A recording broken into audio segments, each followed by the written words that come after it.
All right, welcome back, everybody. This is the Fantasy Sports Boss. Got another video for you. Before I go any further, make sure you hit that subscribe button and the notification button. I know I say it every video, but that way you are always notified when I do any live streams, instant injury updates. When an injury happens, I try to do a video within a few minutes, and also any of the features that I put up.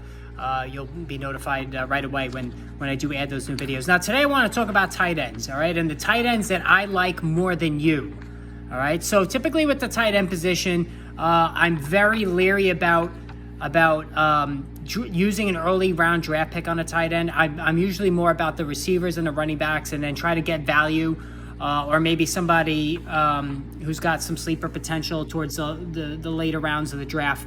But this season, looking at the tight ends, I have some favorites, and I have some guys that I'm willing to invest in a little earlier than I usually am, and take that plunge. Not typical of me, but this season I'm willing to consider it. So the first guy that I'm definitely probably like more than you is Kyle Pitts. Now, I admit I'm a recent convert to Pitts. It's not that I didn't like him previously, but I did own Pitts last year in my major money league, and while he was very good, really actually quite good for a rookie, 68 catches, 1,026 yards. The one touchdown was a negative, a significant negative. Even if he caught 6 or 7 touchdowns, it would have changed. It would have put him right there with Mark Andrews and Travis Kelce in terms of overall impact last season.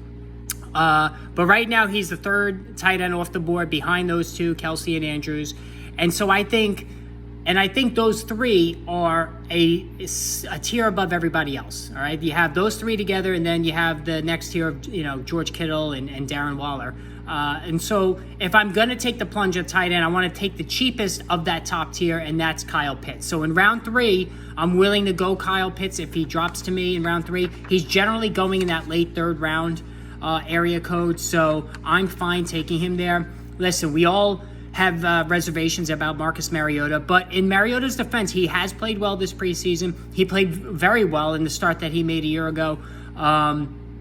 Maybe a fresh start is what he needed. Maybe he needed some extra seasoning. He was thrown too quickly to the Wolves when he was with Tennessee. We've seen cases in the past, like in Alex Smith when he went to Kansas City, how a new change of scenery can unlock potential from a high round draft pick quarterback. So I'm not as concerned about Mariota as I originally was. And also, you got to remember with Matt Ryan in that curse of not throwing touchdown passes to his top receiver.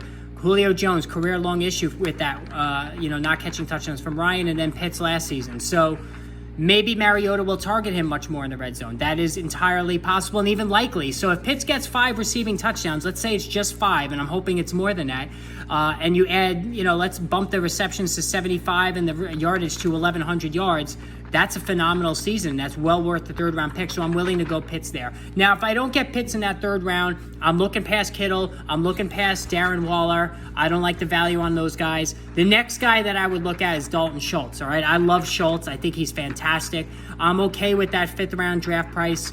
Hopefully you can get him in the 6th. He's kind of hovering in that round 5-6 zone, but Dallas, who threw the ball at a very high rate last season, it's a very aggressive offense. They're going to have to throw heavily to Schultz just because Michael Gallup is not ready to start the season. They've already lost James Washington for more than a month.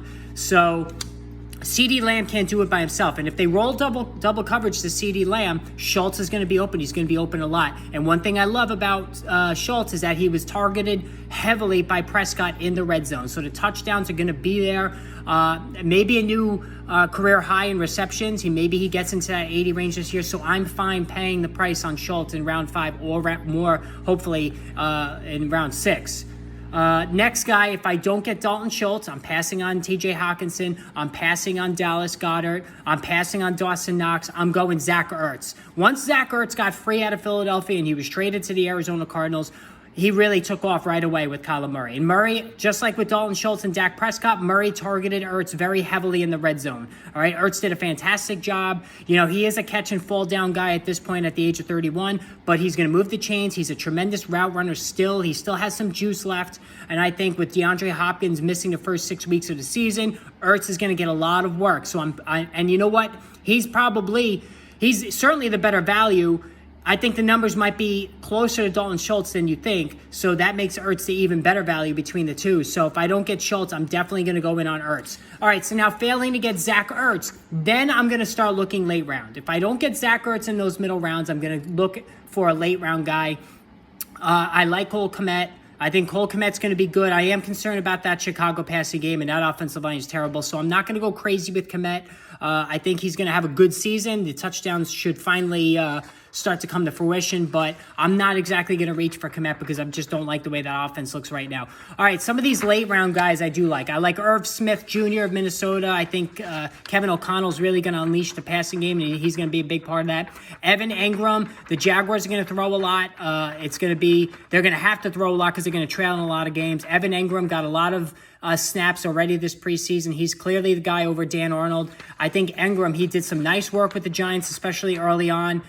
Injuries are an issue with him, but he's very athletic. He's got good speed, and I think Engram, another guy who gets a fresh start, I think he's going to be a decent value, a decent dart throw late in drafts. Of course, Isaiah Likely is somebody now that's catching on. I do like Likely. I think he's somebody I would use a very late round draft pick on.